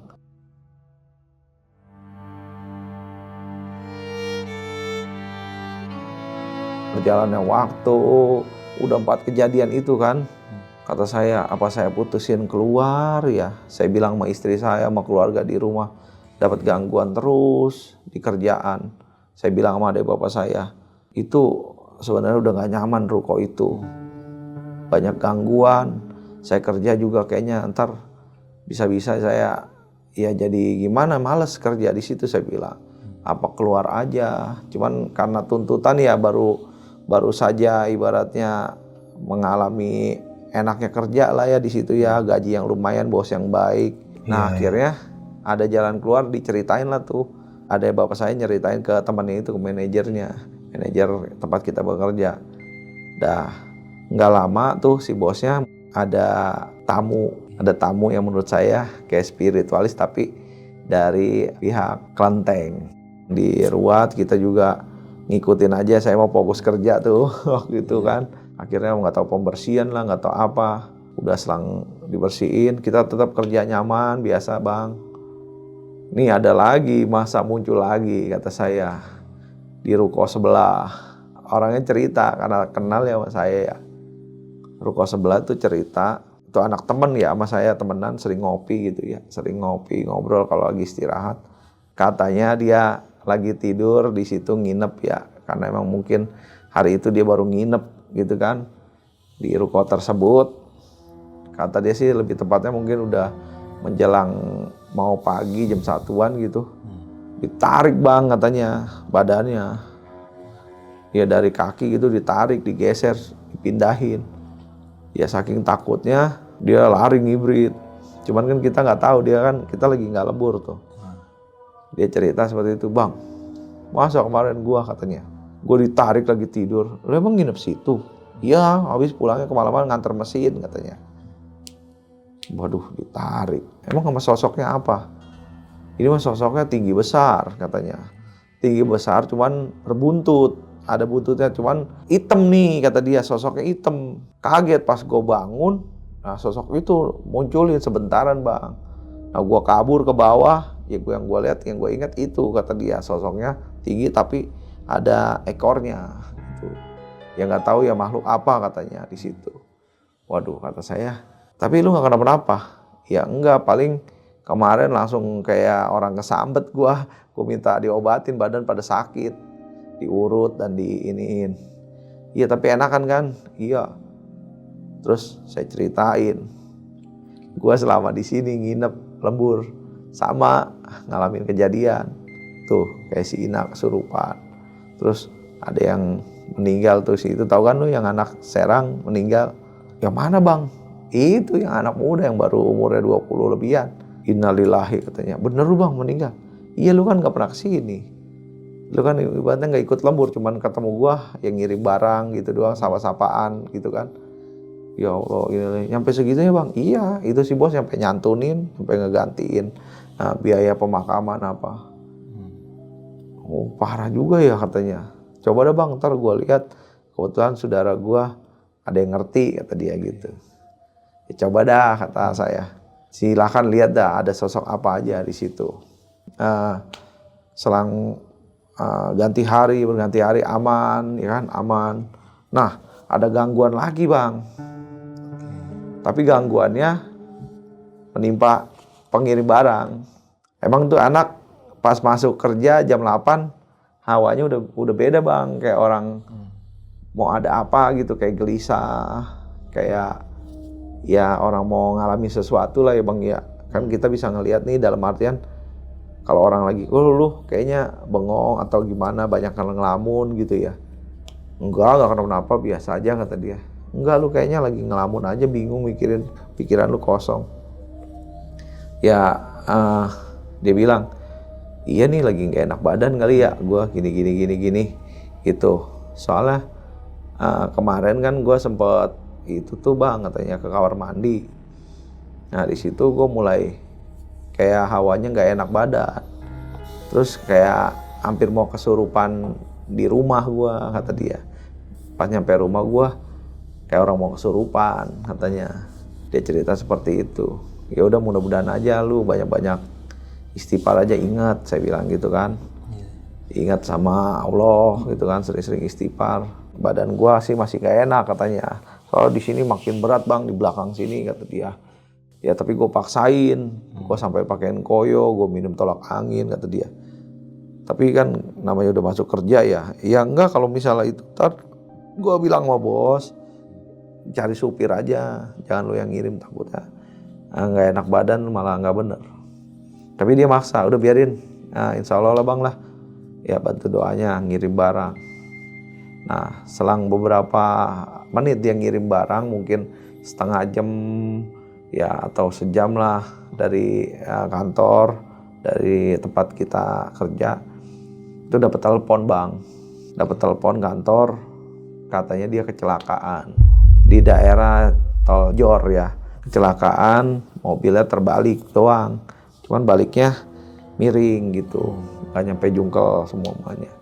Nah dia mengalami luka-luka yang cukup serius gitu, lehernya patah bang waktu itu. Yang satunya lagi terpental keluar, herannya bisa terpental keluar, mungkin guling-guling atau gimana, saya nggak tahu, terpental keluar. Ya saya sih berspekulasi atau berpikir mungkin itu gangguan yang dia rasa kali, yang nggak enak, goib lagi dari situ. Penasaran ya, kita mah nggak tahu bang, namanya kita hanya bisa memprediksi aja. Saya mah barangkali kali, cuman saya buang jauh-jauh juga sih, nggak nyampe sujon ke situ. Nah akhirnya kita jenguk tuh bang di rumah sakit. Untungnya belum apa-apa, aman lah, patah leher doang sama luka-luka gitu kan, patah leher, luka-luka. Kita jenguk di sana. Nah kebetulan Pak Bos nggak bisa, pengawas kita ada sama manajer yang datang. Kenapa bisa ada kejadian seperti ini, kata manajer saya. Ya saya cerita sebelumnya dia ngobrol sama saya sebelum ngirim barang, badannya nggak enak. Dari semalam pas dia pulang dari sini, dia ke toilet itu udah nggak enak dan mau mengalami kerasukan di rumahnya gitu. Terus dia nggak enak badan lah, diurut, diapain gitu, dikerok. Sampai pagi dia paksain kerja, sama nggak enak badan, udah minum tolak angin, minum apa. Nah akhirnya sampai kejadian ini, ngirim barang. Oh tanda-tandanya sebelum kecelakaan itu, iya dia cerita seperti itu gitu. Nah sesudah itu dia tetap ya dirumahkan dulu. Kita fokus, tetap kita masih bertahan di situ bertiga. Saya juga ngalamin yang lebih parah lagi gangguannya buat diri saya. Awalnya gini, dia yang naikin bahan berdua, saya baru pulang beli makanan dari luar. Bahan tahu-tahu merosot bang di panggulan dia. Bahan 3 meter atau 2 meter setengah, rolan gede, kurang lebihnya segini rolannya ya, diameter 20-30 cm. Saya di belakangnya bang, itu nyerosot rolannya dari badannya, mungkin licin kali ya, mau menimpa saya, mau ketubruk lah itu, ibaratnya saya mau ketubruk, cuman masih bisa saya hindari, cuman saya harus mengalami kesleo, kaki saya terkilir dan juga ada luka kena keramik gitu, makanya masih mungkin ada tandanya di sebelah kiri atau kanan, boleh dilihat ada tanda bekas robekannya. Robekan kaki saya tuh kena keramik karena saya menghindari ya, lompat, dan sempat kesleo juga badan, mungkin pada sakit. Nah saya pikir ya Allah, apalagi ini kok tiba-tiba seperti itu. Karena saya tanya, emang awalnya gimana? Nggak tahu itu bisa-bisa melosot gitu, mungkin licin apa gimana gitu. Ya mereka juga kaget ya kan, toto bisa nyerosot dari genggaman mereka nih gitu bang. Nah kejadian itu, nah ini akhirnya 2008 sudah selesai. Saya ibaratnya udahlah, udah capek kali bang ya. Saya bilang terus terang nih sama orang-orang kantor. Di situ bos saya baru tuh merasa kayak percaya bener-bener gitu. Mungkin ada gangguan gaib kali bos, saya cerita. Ini kejadiannya soalnya kayak aneh nih, ada beberapa sosok nih. Saya cerita sama bos saya, coba dah kamu panggil Ustadz. Panggil Ustadz. Sebelum kejadian dia Ustadznya datang, kesurupan si Ina sama Kanopi itu, dan saya nggak sadar diri, kata si Ustadz. Karena si bos saya ini yang nggak percaya, akhirnya kita ditunjukin itu kayak kesurupan massal kita. Di situ ada beberapa orang kayak mau kesurupan massal gitu. Cuman saya nggak sadar tuh bang di situ. Pas si Ustadz datang dari jauh, ya dia ngobatin, dan untungnya si Ustadz bisa nanganin kayak kesurupan massal begitu. Kita kan nggak sadar, saya sempat ngeblank. Saya sempat katanya di ini apa, muka saya dipercikin air, nggak sadar gitu kan. Ternyata kesurupan massal itu ya ada sosok yang ngomong, ini tempat saya, kalian mengganggu, kalian berisik, kalian bikin saya marah di sini karena tempat saya diganggu. Terus ya sampai ya itu si Ustadz melawan goib tersebut ya, karena mungkin saya udah nggak sadar. Bos saya juga karena emang dia mau orang yang nggak percaya gitu-gituan, dia mah hanya ya udah panggil orang pintar. Ya si Ustadz itu yang datang berdua sama temennya untuk membersihkan tempat tersebut gitu. Ya nggak tahu kenapa kita kesurupan massal, saya juga nggak sadar. Dan sampai katanya kalau mau aman di sini, kata salah satu goib, harus menumbalkan ayam atau kerbau. Ayamnya ayam cemani atau pala kerbau. Di sini nanam pala kerbau di ruko ini. Karena udah lama katanya nggak ada yang ngasih saya persembahan atau sesajen buat saya. Ya berupa ayam cemani dan kepala kerbau tersebut. Nah, akhirnya terungkap dari situ. Itu ternyata sosok goib ruko-ruko itu karena mungkin menagih ya, yang membuatnya kan dulu mungkin ada suatu tumbal di situ, ya tumbalnya mungkin pakai ayam cemani gitu sama kepala kerbau gitu bang. Diritualin di situ. Langsung diinformasikan ke bos saya bahwa harus melakukan ritual seperti itu kalau mau di sini. Akhirnya ya kita memutuskan, coba bos mungkin ada jalan terbaik, kalau enggak kita ya mengundurkan diri, nggak mau kerja lagi, karena takutnya kalau kita terus kerja di situ ya nyawa kita terancam. Itu sih nggak tahu ya, Allah alam aja itu gangguan goib apa atau bener-bener emang udah takdir kita kalau emang kita bakalan meninggal di situ kan gitu ya, melalui tempat itu. Ya saya mah yang penting mintanya bos, kalau emang bos sayang sama karyawan, bos masih membutuhkan tenaga kita, coba bos gimana baiknya dah bos. Iya. Tolong bos, karena ini udah mulai nggak benar ini di sini, kita ini nggak nyaman gitu, karena banyak gangguan yang nggak bisa kita mau dilawannya, bingung. Ya masa kita orang normal yang nggak ada ilmunya mau ngelawan sosok gaib, kan kita nggak tahu ya gitu. Ya cuman emang gaib sih nggak bisa membunuh katanya kita juga, tapi kan kita ngeliat sosok seperti itu kan, ya masa gua yang ngalamin sendiri gitu maksudnya. Ya lu mau nggak percaya, bingung gua jelasinnya gitu, sedangkan saya ngalamin sendiri gitu bang gitu. Jadi ya susah juga untuk meyakinkan orang ya bang ya, betul. Untuk percaya sama kita gitu, karena si bos juga udah jerah dengan kejadian-kejadian tersebut. Bos minta untuk dibersihkan ruko tersebut oleh Pak Ustadz, dan saya juga memutuskan untuk resign bang dari situ. Karena saya sudah tidak nyaman dapat gangguan-gangguan seperti itu. Saya bilang sama istri, minta pendapat istri dan keluarga. Saya putuskan di 2009 itu di tanggal 16 bulan Agustus saya keluar waktu itu resign. Tapi saya dapat info digantikan teman saya, karena adik bapak saya itu mereferensikan teman kecil saya, ya bernama Rudi. Akhirnya Rudi kerja di situ tuh untuk bantu-bantu di situ. selang berjalannya waktu, Rudi cerita Bang ke saya pribadi di saat saya nongkrong di warkop berkumpul bareng teman-teman.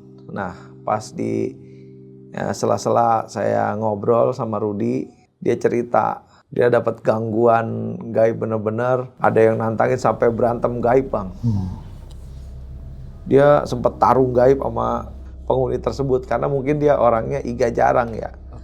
Iga jarang bisa ngeliat, terus dia juga yang saya tahu keluarganya cukup spiritualis juga, bapaknya atau abahnya orang mengerti tentang begitu-gituan, mungkin dia ada tameng badan atau gimana, dia diganggu di situ, ya terpaksa di situ ada pertempuran Bang yang bikin kaget teman saya itu di saat malam mau pulang.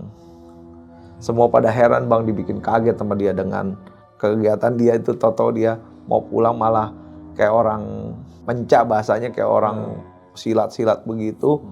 Tapi bener Bang, nyampe benturan badan ke tembok aja dia nggak peduli, sampai ngebanting badan pun dia nggak peduli. Ya kan orang kaget Bang di situ. Sedangkan yang ada di situ cuma 4 orang yang mau pulang. Si Kak Ina terus sama 2 yang lain tuh, sama operator, berarti ada 4 orang di situ. Itu kaget, katanya ini si Rudi kayak orang gila gitu mencah-mencah sendiri, padahal dia lagi perang gaib Bang. Sama sosok apa tahu gak? Apa Bang Miko? Itu yang buntut badan gede tinggi besar. Yang hitam itu. Ternyata nampakin di diri dia tuh, di penglihatan si Rudi, sosok tinggi besar hampir 2 meter itu dengan tanduk yang cukup lumayan Bang, ngelingker katanya, dan ada ekornya. Kuku-kukunya juga ya kayak kuku tajam tapi 3 jari doang. Dan kakinya mirip kaki binatang, kayak kaki kerbau. Dia berantem Bang, pada heran Bang di situ. Gelebak gelebuk katanya, kurang ajar lu bangsat, lu ngeganggu gua gini-gini. Wah kayak orang gila dah, pokoknya kayak orang gila dah. Waduh, kata teman saya, udah diruat masih begitu aja. Masih ada gangguan juga. Yang ini timbulnya dari ruko sebelah. Gitu. Terus Bang, dia cukup lama Bang dia berantem itu, perang goib namanya kalau dia sebutnya. Gue perang goib waktu itu, Mik katanya. Ya untungnya gue ada tameng badan gue, kalau enggak mah gak ada bekal dari si Abah. Ya mungkin udah tepar. Itu sosok mau ngambil gue katanya. Mau ngebawa gue ke alam jin kerajaan dia, kata dia. Ke alam lain dah. Ya gue ngelawan lah katanya. Gue ngelawan, gue gak mau. Sebisa gue dengan bekal yang dikasih abah gue nih. Ya akhirnya terus gue lawan. Akhirnya gue kayak orang gila, kata anak-anak, kata dia. Kayak orang gila, gerabak-gerabuk. Wah, orang jadinya di situ untungnya teman gue nggak heboh nyampe ngebuka gerbang ruko katanya. Kalau ngebuka gerbang ruko, wah udah makin rame, gue dibilang kayak orang gila lagi, berantem sendirian gak jelas, banting-banting badan. Padahal gue lagi perang sama dia itu, kata dia. Teman-teman gak ada yang paham, gue suruh mundur aja katanya. Gue suruh ngejauh dari gue. Itu sosoknya gede kayak gitu ya. Iya, ternyata itu Bang, kata si Rudi, itu penguasanya, kepalanya di situ, pemimpinnya yang terbiasa dari dulu mengambil nyawa Bang, untuk dibawa ke kerajaan dijadiin budak Bang, katanya, kata si Rudi. Selalu kalau ada orang yang meninggal di depan jalanan ini atau di depan ruko ini, itu sama dia langsung diajak, ditarik untuk dijadiin budak di sana Bang Badru. Gitu, budak goib lah ya di kerajaan dia ya. Oh selama ini seperti itu. Nah ini gimana caranya tuh untuk itu, kata saya, untuk ngebersihin itu, ngusir dia.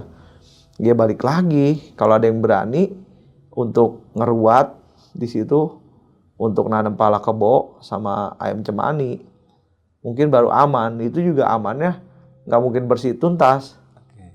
Tetap ruko itu harus ibaratnya bener-bener kosong, tanah lapang. Dia pengennya jadi tanah lapang, bukannya ruko sebenarnya, kata si Rudi. Jadi nggak mau diganggu gitu, mau diusir kayak apa. Kalau emang ilmunya tuh orang yang ngusir nggak tinggi mah nggak bisa diusir, karena ini tingkatannya cukup jin yang sangat luar biasa, kata dia. Begitu Bang Badru. Oh ternyata seperti itu. Nah Selang beberapa lama, gimana ya? Ya gue mantap dah, coba dah sebisa gue, kata dia. Tapi lu kerja di situ aman kan? Ya dibilang aman ya kayak gitu ceritanya. Gue selalu ngelihat sosok-sosok yang ya ada di sini gitu. Karena ruko yang lain kan gak laku sebelahnya. Ya kosong mulu. Cuman mereka-mereka udah paham gue, kata si Rudi. Udah paham gue gitu. Gue tuh ada yang lain di badan gue. Jadi mereka sering lah, gampang lah interaksi sama gue, kata dia. Cuman gue pengen ini nih, nenangin anak-anak apa biar anak-anak juga nggak diganggu terus. Coba dah gue berusaha, kata dia. Cuman ada something di setelah itu dia ngomong gini, ya si bos juga kalau bisa mah udah jangan ke mana-mana kalau buat spiritual gitu. Cuman kan karena gue baru belum bisa ngomong, kata dia. Si bosnya juga ada nggak tahu ke kelenteng kemana ya gitu. Oh begitu ceritanya. Ya gue nggak tahu, kata saya. Iya, ini mah terserah lu dah, kata dia. Kalau mau percaya, percaya. Nggak percaya juga nggak apa-apa. Ini mah gue cerita aja nih sama lu nih. Karena gue ngerti. Nah, alhamdulillahnya nyampe sekarang dia masih kerja bang, katanya bang. Gitu. Jadi ruko nggak jadi pindah. Tetap di situ. Cuman dia masih bantu-bantu untuk mengontrol goib yang ada di situ. Wih, berarti tempat itu dari tahun 2007 sampai sekarang masih ada bang? Masih ada, cuman dia nih kerjanya si Rudi nih, ya mungkin nggak tahu kenapa udah lama nggak ngeganggu. Saya dengar kabar kemarin nge-WA dia sih masih kerja di situ, ya masih awet lah di situ. Si Harley juga masih ada di situ untuk nyetak. Cuman ya gitu, harus sering-sering. Nah si bosnya nggak tahu udah punya ritual apa untuk bantu-bantu juga kali ngitin usahanya. Tapi sekarang yang abang tahu nih, masih kayak dulu atau beda sama yang sekarang bang? Makin rame sih sekarang, makin rame. Dan ya mungkin gangguan mah bagi orang-orang yang masih lama di situ mah mungkin udah biasa ya gitu. Cuman emang terungkapnya, kata teman saya, itu seperti sosok penguasa di situ. Dia belum bisa pindah kalau enggak dikasih sesajen ayam cemani dan kepala kerbau. Nah nih Bang Miko, setelah abang resign nih, pas sampai rumah sempet dapet gangguan gak gitu bang? Ya kalau menurut orang yang mengerti sih, saya masih bisa ada yang ngedeketin gitu, ada yang selalu ngikutin sosok itu. Ya alhamdulillahnya saya ketemu orang-orang guru-guru spiritual yang bisa bantu saya biar saya lebih nyaman, lebih enak ya. Karena emang saya rasain hawanya nggak tahu, mungkin kata orang masih ketempelan gitu kan. Ya udah saya coba datengin orang-orang yang menurut saya yang bisa untuk membersihkannya. Dan alhamdulillah saya bisa terbebas dari gangguan-gangguan seperti itu gitu bang, sampai sekarang alhamdulillah. Nah mohon maaf nih Bang Miko, terus untuk almarhum nih bang yang jatuh dari lantai 3 itu tuh, keluarga sama teman-teman kerjanya sempet nanya gak nih ke abang Miko nih tentang kejadiannya, karena kan abang ada di depan almarhum atau kejadian? Pastinya bang, pertama yang menanyakan itu saudara korban ya, selaku kakaknya dan adiknya. Ya saya jelaskan ya apa adanya dengan mereka tuh atau beliau, bahwa dia sempat kaget sebelum terpelanting. Sempat kaget, dibilang kepleset juga enggak karena nggak ada air di situ. Ya saya jelaskan sempat kaget aja, terus nggak lama jatuh dari atas. Gitu bang. Nah terus tadi kan Bang Miko bilang nih kalau sosok itu lebih lama nih tinggal di sini duluan gitu. Terus Bang Miko sempat nyari tahu gak sih sebelum ruko ini dibangun bekas apa gitu tanahnya itu dulu, entah bekas istana kah atau bekas markas jet tempur atau bekas istana presiden? Oh iya, kebetulan saya kan nggak jauh-jauh dari ruko tersebut tinggalnya.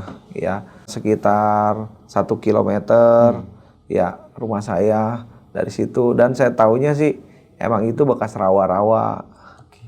Dan juga ya sana kan bekas jin buang anak kalau kata orang-orang situ tuh, ini lokasi jin buang anak gitu kan dulunya sebelum dipakai jadi ruko.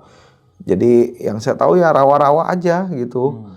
Dan juga katanya cukup serem gitu rawa-rawa itu di zaman kolonial atau zaman Jepang gitu, saya kurang tahu dah. Ya seperti itu dah, kayaknya rawa-rawa aja, bekas rawa-rawa gitu bang. Nah nih Bang Miko, ini kan tempat 4 lantai nih Bang ya. Terus toiletnya ada berapa Bang kalau boleh tahu? Karena dari tadi Abang cerita orang-orang ini kalau mau ke toilet cuma di lantai 2 aja gitu. Apa emang gimana gitu coba Bang? Tolong jelasin. Enggak, ada 2 Bang. Jadi kalau admin yang di bawah kantor ke lantai 2 kalau mau kencing. Kalau kita kedua atau ketiga. Itu setiap ruko 2 kamar mandi. Nah terus temannya Bang Miko nih yang di kamar mandi tuh, yang pingsan di kamar mandi. Sempat cerita gak ke Abang? Dia ngeliat apa? Dia nggak cerita sih. Dia cuman kaget katanya ada sosok keluar lari. Terus nggak lama dia langsung jatuh pingsan. Gitu, mungkin karena energi kali ya. Energinya kalah kali manusia. Kalau saya ngelihat dia sempat, saya nengok begini tuh ada sosoknya. Ya sampai merinding saya waktu itu ngelihatnya, jelas banget. Kecil ya, mungkin segini, tapi sosoknya tua. Gitu, tua. Dibilang tuyul ya nggak tahu ya. Gitu. Jadi itu aja, kaget doang dia, tau-tau jatuh gitu. Nah nih Bang Miko, kita balik ke almarhum nih. Kan Bang Miko nih sebagai saksi nih yang jatuhnya almarhum itu di lantai 3 depan mata gitu kan. Terus setelah kejadian itu Bang Miko sempat ini gak didatengin gitu atau dikentayangin atau ke bawah mimpi gitu setelah kejadian itu? Oh kalau ke bawah mimpi enggak sih. Cuman kebayang-bayangnya masih. Nyampe sekarang juga nggak bisa dilupain. Kebayang-bayangnya cuman yang penting beliau mungkin takdir udah di situ. Saya doain juga yang penting beliau tuh diterima amal ibadahnya, husnul khotimah, meninggalnya gitu. Dan saya nggak mau suzon ya untuk meninggalnya penyebabnya apa atau dari goib gitu kan. Ya itu urusan Allah dah. Saya pikir gitu. Oke, mungkin cukup sekian nih sob kisah pengalaman yang dialami sama Bang Miko ini. Bisa kita ambil segi positifnya, buang jauh-jauh negatifnya. Gimana puasanya hari ini?